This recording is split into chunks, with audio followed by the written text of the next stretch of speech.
అట్లా చేస్తాం. గుడ్. బాగా చదువుతున్నారా? ఐటమ్ కూడా విద్యార్థులు సామర్థ్యం పెంచుతుంది సార్. పిల్లలు చిన్న మ్యాజిక్ ఐటమ్స్ కానీ, అలాగే విద్యా విధానం కానీ, అక్షర బోధన కానీ, అంకెల బోధన కానీ, అలాగే ఇంట్లో ఉన్నటువంటి వాళ్ళు హస్తకళ నైపుణ్యాలు కానీ, అంటే తరగతి గదిలో పిల్లలు కేవలం చదువు అనేటువంటి గోల్ పడకుండా వారికి ఆహ్లాదకరమైన అంశాల్లో ప్రతి విద్యార్థి ఇన్వాల్వ్ అయ్యే విధంగా. పిల్లలు ఇవన్నీ పనికొస్తున్నాయి మీకు? ఎట్లమ్మా? ఎట్లా ఎట్లా చెప్పు ఎట్లా పనికి వస్తున్నాయి చెప్పు సార్కి. చిన్న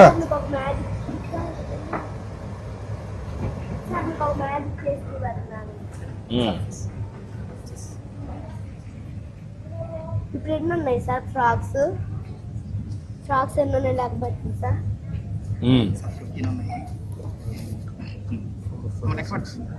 ఎన్ని నువ్వు లెక్క పెట్టు. నువ్వు లెక్క పెడతా, నేను చూస్తాను. 2 4 5 6 7 8 9 10 11 12 13 14 15 ఉన్నాయి సార్. సార్ కళ్ళు మూసుకుని ఇప్పుడు నువ్వు కళ్ళు మూసుకుని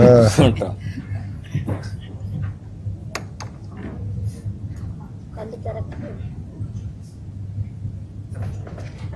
తిరిగి వస్తా.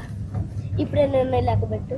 1 2 3 4 5 6 7 8 9 10 11 12 13 14 ఒకటి ఏమైంది వస్తా.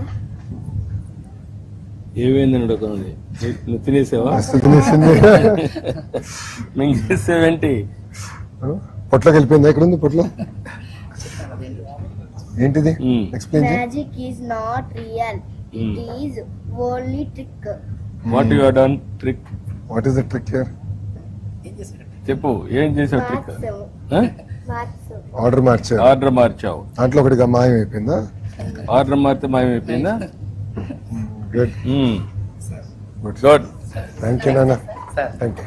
Thank you. చదువు తరాలో ఉన్న 62 వస్తువుల్లో 7 వస్తువుల యొక్క ప్రాముఖ్యత ఎక్కువగా ఉందని, వాటిని ఉపయోగించడం వల్ల విద్యార్థుల్లో విద్యా ప్రమాణాలు మెరుగుపడతాయన్న ఆలోచనతో సమగ్ర శిక్ష వల్ల ఆ 7 వస్తువులను కూడా మన రాష్ట్రంలో ఉన్న 38 పాఠశాలలకి అదనపు TLM గా ఇచ్చారు సార్. దాని వల్ల అందులో ఉన్న 38 కట్టాలి. 38,000 పాఠశాల. 38,000 పాఠశాలకి అందులో ఇవి ఆల్ఫాబెట్ కార్డ్స్ సార్. ఈ కార్డ్స్ ని భారతదేశంలో ఎక్కడా లేని విధంగా మన రాష్ట్రంలోనే 1వ తరగతి చదువుతున్న 2,57,000 మంది విద్యార్థుల చేతుల్లో ఈ రోజు ఉన్నాయి సార్. వాటి వల్ల ప్రతి ఒక్క విద్యార్థి కూడా ఆల్ఫాబెట్స్ ని ఈజీగా నేర్చుకొని వాళ్ళగా ఆ కలర్ ఏముంది, ఆ పిక్చర్ ఏముంది అన్న విషయాలు నేర్చుకోవడానికి అవకాశం కల్పించారు సార్.